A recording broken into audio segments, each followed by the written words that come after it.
We got you off the road show. Yeah, because we fooled them into getting a WhatsApp video and they thought we were going back to mirrored videos, but we only did it as a little rib to you guys. That's what just a little bit of YWC fun, that's all. That's what it is. We thought for a long time now we've done mirrored videos for our benefit, but now we thought, why not do this, see how this goes, and see if we get more subs by doing this way. And it might, you know, never know, double our view count. Not to mention the fact that in order to record on the highest quality on a new webcam, we can't do mirrored videos. If it wasn't for that, we'd still be doing mirrored videos. Indeed. Anyway, let's get into this Raw rundown. As you guys know, we're the British Fist. Go, Jake! Mr. Parkin here. You can actually see my shirt the right way around this time, and you'll be seeing all my shirts in the future the right way round. And this guy sitting next to me is none other than NJ. What's up? We just had a massive WhatsApp compilation on Elimination Chamber review, and you're going to be putting one up on your channel, aren't you, for any of the latecomers that come? Oh, yes, because once we did that video, more people said, I'm so late, sorry I didn't take part, so we're going to add more to this and make a bigger video coming towards WrestleMania. Indeed, and let's try and get Parkin's mustache trending as well, guys. The reason why I've kept this is because of you guys out there. I feel you might want it. But anyway, let's get to this Raw rundown. Put your comments in the comment section below on this show, and as per usual, the first thing we are going to address is the in-ring action and booking. So not really all that much to talk about with regards to in-ring action and booking this week. It looks like we had 8 matches on this show, the first of which was Mark Henry versus Sin Cara, which of course Mark Henry wins dominantly, as he should. We have Miz and Cesaro, a non-title no DQ match. Not sure why they're having a 4-minute no DQ match on free TV the night after they've just had a normal pay-per-view match. Just doesn't really make that much sense to me. The thing about this, I guess it was just Miz trying to get a win over Cesaro. They couldn't say it for a pay-per-view, but maybe at WrestleMania there's going to be another opponent for Cesaro. Yeah, just 4-minute no DQ match just really reeks of like TNA 2010 Vince Russo booking. Miz submits Cesaro to get the victory. Okay, Ziggler versus Del Rio in a match we've never seen before. You know, it's funny, isn't it? Ziggler is having a match against the guy who he's potentially going to be cashing in on. It's kind of like, why don't you just have Big E Langston go in there and decimate him before the bell so you don't have to wrestle the freaking match for 15 minutes? That's the thing. This match was seen before. I really don't see why these two are pairing up unless to tease what's going to happen later down the line. But the part for this really was Langston at the end. Yeah, I mean, Del Rio wins clean and Ziggler does yet another job, even though this is for the World Champion, the new babyface they're trying to be pushing on SmackDown. You've got also Naomi, Tensai, Brodus Clay versus Rosa Mendes, Primo, and Epico. I think it's obvious, really, who won this one, simply because Tensai and Brodus Clay are on a push, and a 6-person tag, intergender tag, was something different, other than just having a normal tag match. It was something different. Yes, you're leaving out one of the Funkadactyls, but one of them looks like they're going to progress to become a diva, the other one's just going to stay there. But this match, okay, it's just progression for the new tag team. Indeed. The Daniel Bryan versus Jack Swagger. Swagger wins clean. I really think Swagger needs some wins against guys like Daniel Bryan as they've just brought him back in. If they're sending him after the World Heavyweight Championship like they are, they need to try and give him some big wins, really, on Raw, SmackDown, and, you know, going into WrestleMania. And the way it's going down, Daniel Bryan and Kane, which we'll get to later, are being used, really, to tease a breakup and stuff. So the more losers they get, the more it's going to help them. And exactly using Daniel Bryan to put Swagger over, nicely done. Yeah, very good. The Shield versus Chris Jericho, Ryback, and Sheamus, because Cena had to be there for the Cena Rock 2 build, so they had to replace him with the next biggest star they had this babyface, that's Chris Jericho. Yes, there's going to be Chris Jericho and Ziggler, but adding him here, it probably won't lead anywhere, but it got something which I felt was good. It was another win for the Shield, which was a win over Chris Jericho here. Mm-hmm. So I felt this was nicely done. I like this match. Not sure why the Shield are wrestling if they're not contracted to WWE. They don't have to wrestle if they don't want to, but at the same time, they're getting wins, which is making them look like a legit threat and a legit heel tag team. Unlike that TNA faction that no one gives a shit about because they keep losing. They're called, what, the Aces and Fours? The 4s and 8s? I forget what they're called Aces and 50s, because there's so many of them. Yeah, and Aces and Jobbers, or Aces and Geeks, as a lot of people in the YWC started calling them. Dean Ambrose gets the pin on Chris Jericho, so no doubt the internet will be very pleased about that. The only trouble is with this, Has Jericho actually won a match since he's been back? Has he won any match? I mean, what's the point of bringing him back if he's just going to keep freaking losing again? And this is why I was hoping he would win the Elimination Chamber. For him losing here, it's another big win because they've won at the pay-per-view. They beat Chris Jericho. So again, this is making the Shield look really big. So I like this fact. Kofi Kingston versus Damian Sandow never actually happened. Randy Orton versus Kane. You can guess who won this one. You know, Kane is in there, so you've got to imagine they're going to continue the Daniel Bryan Kane storyline. Orton gets the victory with an RKO out of nowhere. It's kind of typical finish, really. So WWE, in all their hope and glory, have actually done something which they haven't really done in a long time. They actually tried to hype up to next week's show. What a novel concept, NJ.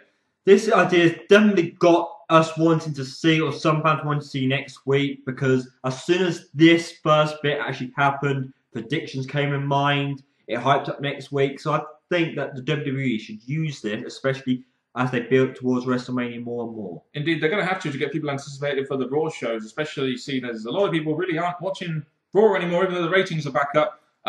One thing they did announce was Vince McMahon versus Paul Heyman for next week. You can't help but feel this is going to be there to forward on that Lesnar Triple H 2 storyline. And that's the thing, the way they went down was the whole Vince had to shut up, stop sucking up to me. Vince was teasing the whole firing him, but we got a better idea, facing each other. Either Paul Heyman's probably going to get Lesnar, Triple H, Vince is going to probably get Triple H. So I think we'll probably get some big returns next week, making next week have a big storyline going. And the match might not be good, but the storytelling will. You know, a lot of little subtle storyline advancements and character enhancements in this show. One of which was that you had Brad Maddox being Vicky Guerrero's new assistant. I can't help but feel this is a way of just getting Brad Maddox on TV in somewhat of a prevalent role and a power role or something. And that's the thing. Many people are supporting Brad Maddox go right ahead. I don't believe he's really good as a wrestler. He kept losing match after match and match. So I think the WWE giving him a non-wrestling involvement would have been the safe option for a guy who is going to be a wrestler. It's the best thing for him. I mean, I've seen his work in SCW. He's very average, in my opinion. But I think for now, while he's not going to be in a feud or anything,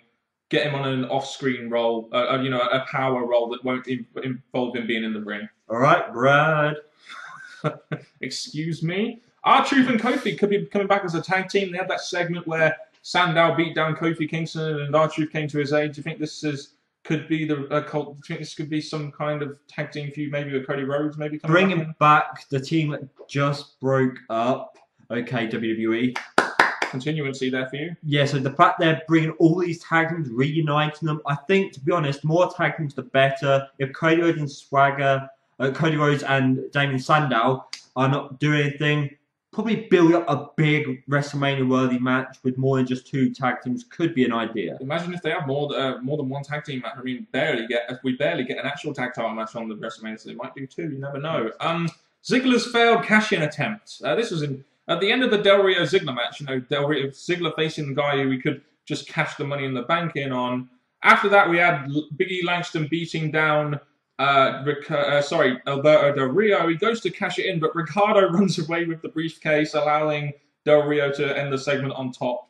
That's the thing. The thing with Ziggler being Mr. Money in the Bank, he started teasing it a while, cashing in. Then there's a huge gap of him not teasing it. So to be honest, I've not really felt that he's been Mr. Money in the Bank. He's hardly used it. The fact that he used it now, okay, he found the right opportunity to do it. The Ricardo Rodriguez running off was saving his brother's backside, so it continues on. When's he going to do it? WrestleMania. I mean, he is the longest person to hold Money in the Bank, so there we go. They're building Tensai and Brodus Clay to be future tag champs, aren't they? I can see why. I think they appeal very much to casual fans, so I believe that's why they're giving them these wins, giving them wins against Team Road Scholars and Epico and Primo, etc. They're probably going to be the future tag champs because we don't really have many other tag teams right now that actually have some kind of legitimate tag team gimmick. So there we go. Are they teasing a Mark Henry Great Khali feud? I really hope they have a better opponent lined up for Mark Henry. I think they will. I think this is just a tease, but no, Dan. We all know Great Khali puts on epic matches against other big wrestlers. So forget it. It's going to be an awesome match. And a question: after running through pretty much the whole Elimination Chamber, why did Mark Henry run away from Great Khali, even though a matter of weeks ago he squashed him in about a minute? All you do is dance! Yeah, and that's what I do! I hope they have a better opponent lineup than Mark Henry. I believe they will, as Carly is nothing more than job fodder now, but getting Mark Henry involved with Great Carly, having Carly come out there, just why? I don't get it. Especially when Rey Mysterio is Sin Cara's tag partner, you'd think he would come out. Miz and Cesaro, this was very simple. You had Miz beat Cesaro to get one up on him after the pay-per-view. This will probably continue to WrestleMania, you'd think. I think they should somehow confuse. Yes, we've had Miz beat him now, so it should say, oh, you've had your revenge, end of. So they could either do it where somehow the feud continues, or the fact that Miz got his revenge, find another challenger before WrestleMania. Still continuing the Kane Daniel Bryan feud, you had a couple of backstage segments between the two throughout the show. You had Bryan distracting Kane to lose against Randy Orton, even though they promised they wouldn't come out in each other's matches. So are they going to have a match at WrestleMania? Are they going to break up at WrestleMania? Really don't know yet. I think it all depends on what they do with the tag titles. They're not really teasing a feud anymore. 1 minute I thought it was going to be the Shield versus them, but there doesn't seem to be much direction there. So it all depends what they do with the tag titles. And there wasn't really that much direction with the Shield on this show. Not that we could really pin our hopes on in talking about this. But I think the last thing to discuss here would be the Swagger Del Rio. Now, there wasn't really that much interaction between Swagger Del Rio. They'll probably save that for SmackDown. But we had I think one thing we do need to know is that Zeb Cutler has a YouTube channel called We Are the People Zeb, and you guys need to go subscribe to that channel. And we had a State of the Union address where Zeb Cutler pretty much cuts a promo about illegal immigrants are to blame for the economy and all that kind of stuff. And in one corner you have Jack Swagger, who's the real American. And then in the other corner you have Alberto Del Rio, who is a Mexican, who is thriving on American resources. Again, it's stuff like this which makes the feud, in my opinion, very culturally relevant. And I did a video on that on my channel. I really think this could be a very good feud going into WrestleMania, despite the fact that it is Jack Swagger. I have not, and I probably will not, care about Jack Swagger. So as far as we can see, there are two main talking points to this show. The first talking point we're going to talk about is the fact we're going to be getting CM Punk versus John Cena next week to see who is going to be facing The Rock at WrestleMania. This is all set up in the opener. Again, like we said earlier, it's nice they're building to next week's show, but this opener, NJ, you had Cena coming out talking about the build to WrestleMania. Out comes CM Punk bitching about Cena Rock 2. We've seen it all before. And bitching about the match. Seems to do a lot of bitching. And then John Cena, the one who has the title shot in the bag, issues the challenge to CM Punk. For what reason? I mean, it's like, remember when they gave James Storm that thing where he challenged Rude to a match and lost his #1 contendership, even though he had nothing to gain from it? It's just stinks stupidity for me, that's all. Even though you had CM Punk complaining about him losing to The Rock, how it's unfair. Okay, CM Punk, just because you lost, that's the point. The way I look at this is that CM Punk did make some good points, like, you've not beat The Rock, you've not beat me, and there's all these people trying to say you cannot beat The Rock, you cannot beat me. Cena wanted to prove it.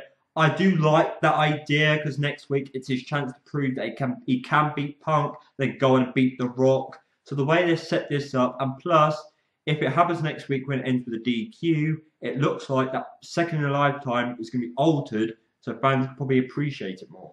Yeah, 2 points here. I believe that this next week is going to be when we definitely know what's going to happen with that match. Is it going to be a triple threat, or is it a delay to maybe see if Taker's going to be healthy enough to be at the show? I will say this, Cena did have a point as well, as much as we bash him. He did win the Royal Rumble, which means he gets a #1 contendership and the main event at WrestleMania. So I'm not sure what Punk is moaning about. He's lost twice now to Rock pretty clean, in my opinion. So it's about time we moved on and just got on with Rock and Cena too. That's all I'll say. In my behalf, I'm more agree. Even though I think Punk was complaining a lot, I do agree that Cena beat him, and the fact that he hasn't beat The Rock. So next week, Cena's going to prove himself. Yeah, even though he's already won the Royal Rumble, which he beat 30 people in, 29 people.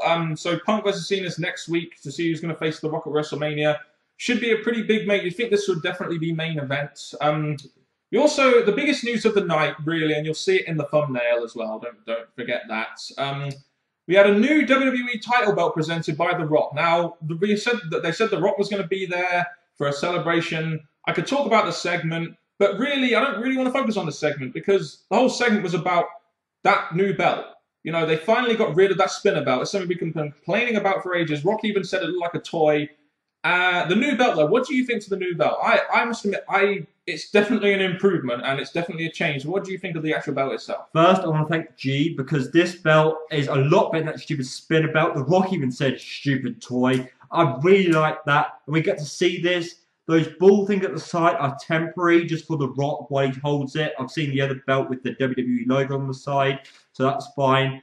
It's a lot better looking belt, and I believe that The Rock was complimenting it, saying, we need to, when you look at it, you know what it's about, what company it's from, and I have no problem with this belt whatsoever. Yeah, I mean, he was talking about the prestige of the belt. He also mentioned as well that the spinner belt was cool when it first came in and was relevant, but it's just got past its sell-by date, which I think is a very legitimate claim, really. So CM Punk was champion for 430 odd days and wanted to represent change, but could never change the belt. But Rock can, and you know, Rock was this close to saying who he wants to face at WrestleMania. Out comes Cena, and Rock whispers something, and then you all thought it's like who he wants to face. And Punk laid him out with the belt as well. So there we go. So it was it was a main event segment in which we got what we wanted. I mean, we got a change of the belt. And we've been moaning about it for a long time now. We finally got that change. And we got a tease of what could happen at WrestleMania when Punk came out to take out Cena, which was the match that was happening at this moment in time. So I think the main event definitely accomplished what it needed to.